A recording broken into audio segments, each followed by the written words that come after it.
1950 का एक सवाल जो आज तक किसी ने सॉल्व नहीं किया। इटली के सबसे बड़े फिजिसिस्ट एनरिको फर्मी ने दोपहर के खाने के दौरान एक बात कही थी, अगर इस ब्रह्मांड में हम अकेले नहीं हैं तो फिर वो सब कहां हैं? आज 65 साल और अरबों रुपए खर्च करने के बाद भी एक भी जवाब नहीं आया।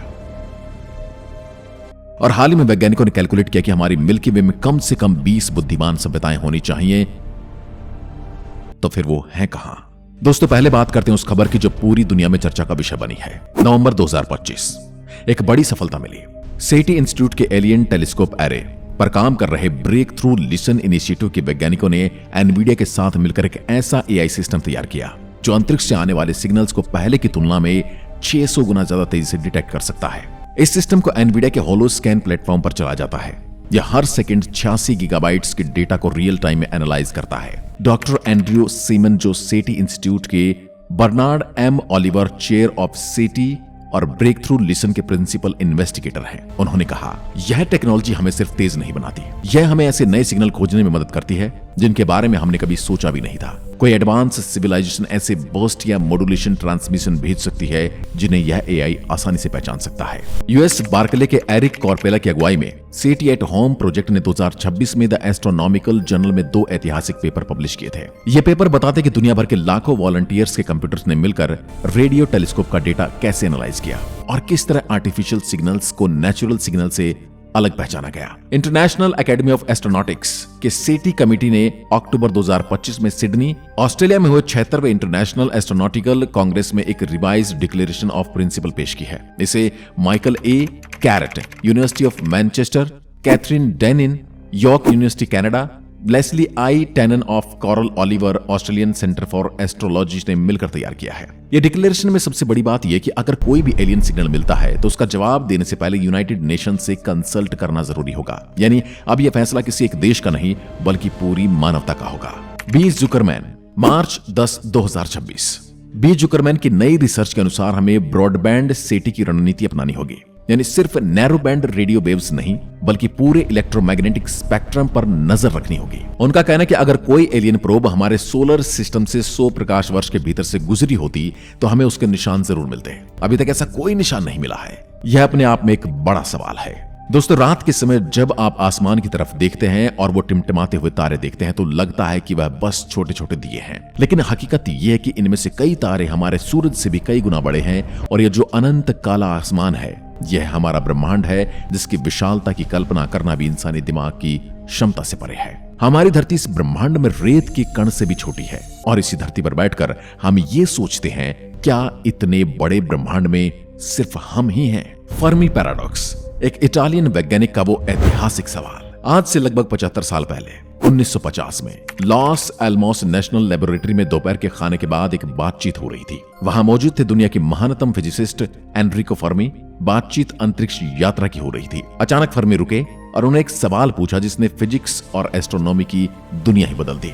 अगर ब्रह्मांड में इतनी सारी सभ्यताएं होनी चाहिए तो फिर वो सब है कहां? यही सवाल आज फर्मी पैराडॉक्स के नाम से जाना जाता है। फर्मी का तर्क था कि ब्रह्मांड इतना पुराना और इतना विशाल कि अगर कहीं भी इंटेलिजेंट लाइफ होती तो अब तक उसे पूरी गैलेक्सी में फैल जाना चाहिए था और हमसे संपर्क भी कर लेना चाहिए था। हमारी आकाश गंगा मिल्की वे में लगभग 200 से 400 मिलियन तारे हैं। इनमें से कम 4 बिलियन तारे ऐसे हैं जिनके हैबिटेबल जोन में पृथ्वी जैसे ग्रह मौजूद हैं। हैबिटेबल जोन यानी वह इलाका जहां यदि कोई ग्रह है तो उस पर तरल पानी मौजूद रह सकता है, न बहुत गर्म न बहुत ठंडा, और जहां पानी है वहां जीवन की संभावनाएं सबसे ज्यादा हैं। नासा के केपलर और टेस्ट टेलीस्कोप ने हजारों ऐसे एक्सोप्लैनेट्स की खोज की है। वैज्ञानिकों का अनुमान है कि सिर्फ हमारी आकाश गंगा में ही लाखों हैबिटेबल प्लैनेट्स हो सकते हैं। नवंबर 1, 1961 अमेरिकन एस्ट्रोनॉमर फ्रैंक ड्रेक ने ग्रीन बैंक ऑब्जर्वेटरी में सेटी की पहली साइंटिफिक बैठक बुलाई। इस बैठक की एजेंडा तैयार करने के लिए ड्रेक ने एक इक्वेशन लिखी जो आज दुनिया की दूसरी सबसे मशहूर इक्वेशन मानी जाती है।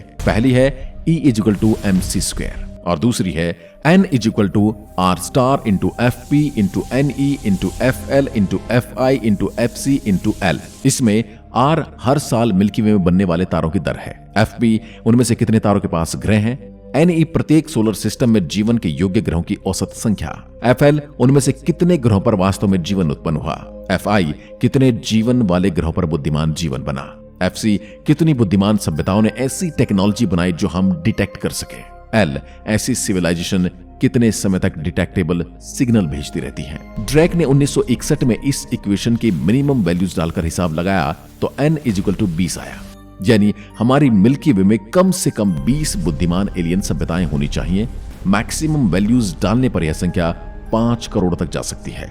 2016 यूनिवर्सिटी ऑफ रोचेस्टर के प्रोफेसर एडम फ्रैंक और प्रोफेसर वुडरफ सुलिवन ने ड्रेक इक्वेशन को नए तरीके से देखा। उन्होंने केपलर टेलीस्कोप के एक्सोप्लैनेट डेटा का इस्तेमाल किया और पाया कि ऑब्जर्वेबल यूनिवर्स में इंटेलिजेंट लाइफ तभी संभव हो सकती है जब 10 की पावर 22 प्लैनेट्स में से सिर्फ एक पर संभावना हो सकती है, यानी प्रैक्टिकली यह इम्पॉसिबल है। 2024 में साइंटिस्ट टर्न और गेरा ने ड्रेक इक्वेशन में 2 नए फैक्टर्स जोड़े, प्लेट टेक्टोनिक्स और कॉन्टिनेंट ओशियंस का बैलेंस। उनका कहना है कि कॉम्प्लेक्स लाइफ के लिए सिर्फ पानी नहीं बल्कि सही ज्योग्राफिकल एक्टिविटी भी जरूरी है। इसमें n की वैल्यू घटाकर बहुत कम हो जाती है, जो फर्मी पैराडॉक्स को पार्शियली एक्सप्लेन करती है। फ्रैंक ड्रेक ने ही दुनिया का पहला सिस्टमैटिक सेटी एक्सपेरिमेंट शुरू किया था, प्रोजेक्ट ऑज़मा। उन्होंने 85 फीट रेडियो टेलीस्कोप के 2 नियरबाई सन लाइक स्टार्स टाउ सिटी और एप्सिलॉन एरिडानी की तरफ मोड़ा और 200 घंटे तक सुनते रहे, कोई सिग्नल नहीं आया। 1977 में जेरी अहमन, एक प्रोजेक्ट वॉलंटियर, ओहायो स्टेट के बिग ईयर टेलीस्कोप पर काम कर रहे थे। अचानक उन्हें एक बेहद स्ट्रॉन्ग सिग्नल दिखाई दिया जो किसी नेचुरल सोर्स से नहीं आ सकती थी। उन्होंने प्रिंट आउट पर वाव लिख दिया। यह वाव सिग्नल आज भी सेटी के इतिहास का सबसे मिस्टीरियस और अनएक्सप्लेन्ड इवेंट है जो कभी दोबारा नहीं मिला। 2015 में लीजेंडरी फिजिसिस्ट स्टीफन हॉकिंग और रशियन बिलियनियर यूरी मिलनर ने मिलकर 100 बिलियन का Breakthrough Listen initiative launch किया। यह सेटी का अब तक का सबसे बड़ा और सबसे वेल फंडेड प्रोग्राम है। इसका लक्ष्य है नियर बाई 1 मिलियन स्टार्स और 100 नियर बाई गैलेक्सीज को स्कैन करना। स्टीफन हॉकिंग खुद इस बारे में बहुत क्यूरियस थे। वो हमेशा कहते थे कि एलियन को सिग्नल भेजना खतरनाक हो सकता है। उनका तर्क था, अगर कोलंबस जैसे एक्सप्लोरर अमेरिका पहुंचे और नेटिव अमेरिकन्स के लिए अच्छा नहीं हुआ तो हम एलियंस के साथ क्या उम्मीद रखें। जैसे भारत में मुगल आए, उन्होंने हमारे साथ क्या किया। अगर एलियन से हमारा संपर्क हो जाता है या वो हमारे पास आ जाते हैं या हम उनके पास तक पहुंच जाते हैं तो क्या होने वाला है। सेटी इंस्टीट्यूट ने न्यू मैक्सिको के कार्ल जी जेंस्की वेरी लार्ज एरे पर कॉस्मिक सिस्टम लगाया है। यह नॉर्दर्न हेमिस्फीयर में अब तक का सबसे एडवांस सेटी सिस्टम है जो रियल टाइम में हर डिश से डेटा कलेक्ट करके साइमल्टेनियसली एनालाइज करता है। फिर एलियन है कहां? इसके 8 संभावित जवाब हो सकते हैं। पहला, हमारी टेक्नोलॉजी अभी इतनी एडवांस नहीं है। हो सकता है कि ब्रह्मांड में हजारों सिग्नल्स आ रहे हैं लेकिन हमारे पास उन्हें डिटेक्ट करने की कैपेसिटी ही नहीं है। जैसे एक अनपढ़ इंसान को टेलीग्राफ मैसेज दे दो, सिग्नल है लेकिन समझ नहीं सकता। नवंबर 2025 में जो एआई सिस्टम आया वह इसी दिशा में एक बड़ा कदम है। डार्क फॉरेस्ट थ्योरी, सब छिपे हुए हैं। चाइनीज साईफाई राइटर लियू सिक्सिन की डार्क फॉरेस्ट थ्योरी के अनुसार ब्रह्मांड एक डार्क फॉरेस्ट है जहां हर सिविलाइजेशन एक हंटर की तरह है। जो भी अपनी प्रेजेंस रिवील करेगा वो दूसरों का निशाना बन जाएगा, इसलिए कोई सिग्नल नहीं भेजता। स्टीफन हॉकिंग भी कुछ ऐसा ही सोचते थे। नंबर 3, हमारा सोलर सिस्टम मिल्की वे के ओरियन आर्म में बहुत बाहरी इलाके में है।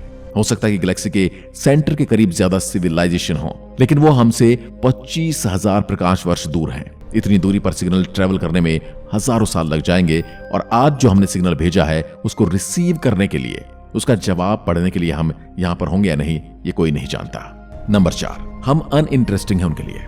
एक टाइप सी सिविलाइजेशन के लिए हम वैसे ही हैं जैसे हमारे लिए जंगल में एक चींटी की कॉलोनी। हम उनसे कांटेक्ट नहीं करते, शायद वो हमसे भी नहीं करते। ग्रेट फिल्टर थ्योरी सबसे डरावना जवाब है। यह सबसे चर्चित और सबसे अनसेटलिंग थ्योरी है। इसे 1998 में इकोनॉमिस्ट रॉबिन हैंसन ने प्रपोज किया था। उसके अनुसार किसी भी सिविलाइजेशन के विकास में एक ऐसा स्टेज आता है जिसे ग्रेट फिल्टर कहा जाता है, एक ऐसा बैरियर जिसे पार करना लगभग इम्पॉसिबल है। अब दो पॉसिबिलिटीज हैं। पहली, ये फिल्टर पहले ही आ चुका है और हम किसी तरह बच गए, जैसे लाइफ का ओरिजिन, यूकैरियोटिक सेल्स का विकास या सेक्सुअल प्रोडक्शंस। दूसरी, फिल्टर अभी आगे है, जैसे न्यूक्लियर वॉर, क्लाइमेट चेंज या एआई का मिसयूज। और अगर ऐसा हो तो यह हम सबके लिए एक बड़ी चेतावनी है। नंबर 6, वो आए थे लेकिन तब यहाँ कोई नहीं था। हमारी पृथ्वी 4.5 बिलियन साल पुरानी है, पर इंटेलिजेंट लाइफ सिर्फ पिछले 3 लाख साल पहले आई। मिल्की वे 13 बिलियन साल पुरानी है। हो सकता है किसी एडवांस सिविलाइजेशन ने हमसे 1 बिलियन साल पहले यहाँ विजिट किया हो, लेकिन तब यहाँ सिर्फ सिंगल सेल्ड ऑर्गेनिज्म थे।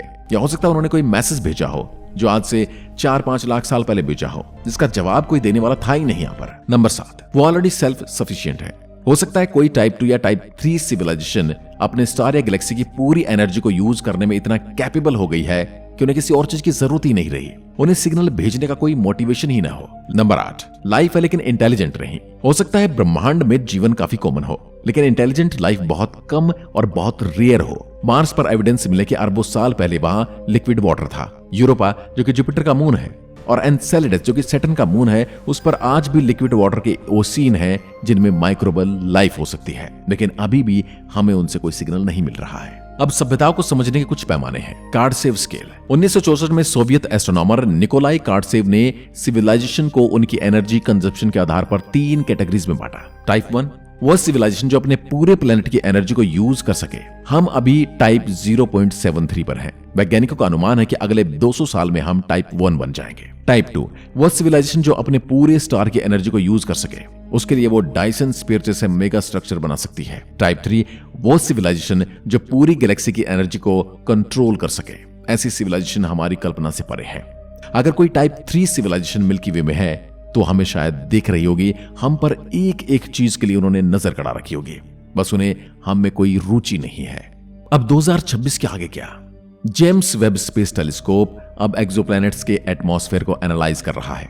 अगर किसी ग्रह के एटमॉस्फेयर में ऑक्सीजन, मीथेन और वाटर वेपर एक साथ मिले तो यह लाइफ का सबसे बड़ा संकेत होगा।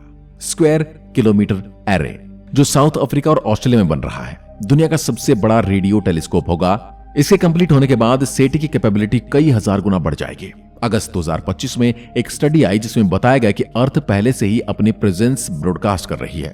मार्स और अदर प्लैनेट्स को भेजे जाने वाले डीप स्पेस ट्रांसमिशन एक्सीडेंटली किसी नियर बाई सिविलाइजेशन तक पहुंच सकते हैं, यानी शायद हमें सिग्नल भेजने की जरूरत नहीं है, वो पहले से ही हमारे बारे में जानते हैं।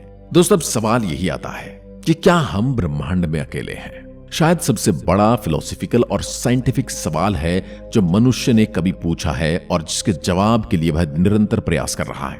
ड्रेक इक्वेशन कहती है कि कम से कम 20 कम्युनिकेटिंग सिविलाइजेशन होनी चाहिए, लेकिन 65 सालों की सिटी रिसर्च के बाद भी एक कंफर्म्ड सिग्नल नहीं आया है।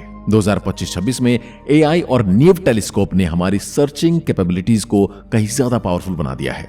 शायद अब जवाब मिल जाए। याद रखिए, 50 साल पहले हमें नहीं पता था कि हमारे सोलर सिस्टम के बाहर भी प्लैनेट होते हैं। आज हम हजारों एक्सोप्लैनेट को जानते हैं। अगले 50 साल में शायद हम यह भी जान ले कि उनमें से किस पर जीवन है, और अगर वो दिन आया तो यह इंसान इतिहास का सबसे बड़ा दिन होगा। आज की वीडियो में बस इतना ही। आप क्या सोचते हैं, क्या सच में एलियन लाइफ मौजूद है हमारे गैलेक्सी में या हमारे ब्रह्मांड में? कमेंट में लिखकर जरूर बताइएगा। एक बार फिर मिलते हैं, तब तक के लिए नमस्कार, जय हिंद, जय भारत।